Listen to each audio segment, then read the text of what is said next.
প্রয়োজনে নির্বাচন ফেব্রুয়ারিতে হবে না, আরো 2 মাস পরে হবে, কিন্তু গণভোট ছাড়া বাংলাদেশে নির্বাচন হবে না। আমরা আন্দোলন মাত্র শুরু করেছি ঐক্যবদ্ধভাবে, আন্দোলন তীব্রতর হবে। আপনারা যদি আন্দোলন চান আমরা আন্দোলন দেখাবো, আর যদি আপনারা অঙ্গীকার বাস্তবায়ন করে সোজা পথে হাঁটেন তাহলে আমরাও আপনাদের সহযোগিতা করব। আসসালামু আলাইকুম রহমতুল্লাহ। নাহমাদুহু ওয়া নুসাল্লি আলা রাসূলিল কারীম, আম্মা বাদ।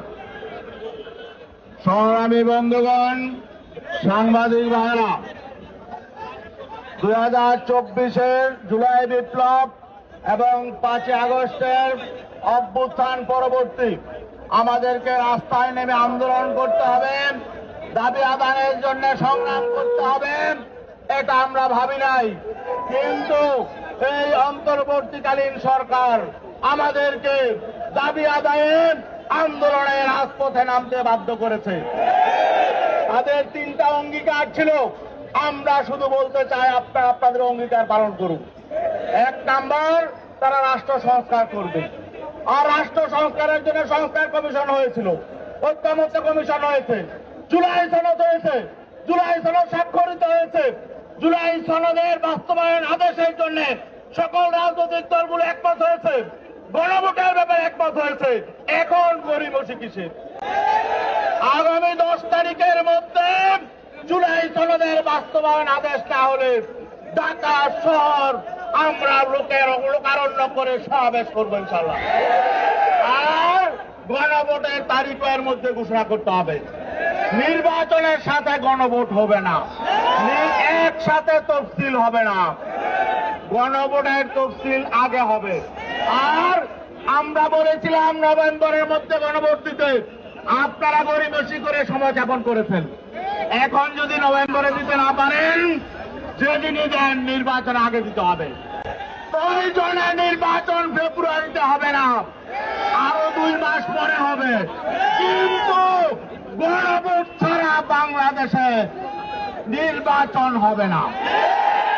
গণভোট আগে হবে, রাষ্ট্র সংস্কার নিশ্চিত হবে, তারপরে নির্বাচন। রাষ্ট্র মেরামতের জন্য আমাদের সন্তানরা জীবন দিয়েছে, কৃষক শ্রমিকরা জীবন দিয়েছে, রক্ত ঝরেছে, অতএব এটা নিয়ে কোনো তাল বাহানা চলবে না। আমরা আন্দোলন মাত্র শুরু করেছি ঐক্যবদ্ধভাবে, আন্দোলন তীব্রতর হবে। আপনারা যদি আন্দোলন চান আমরা আন্দোলন দেখাবো, আর যদি আপনারা অঙ্গীকার বাস্তবায়ন করে সোজা পথে হাঁটেন তাহলে আমরাও আপনাদের সহযোগিতা করব।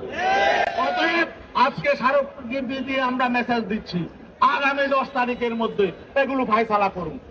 যারা বলে জুলাই সনদ লাগবে না, জুলাই সনদের প্রয়োজন নেই, সংস্কার লাগবে না, তাদের সাথে বসে আমাদের সমঝোতা করতে বলেন, এগুলো তামাশা, তারা সমঝোতা করবে না।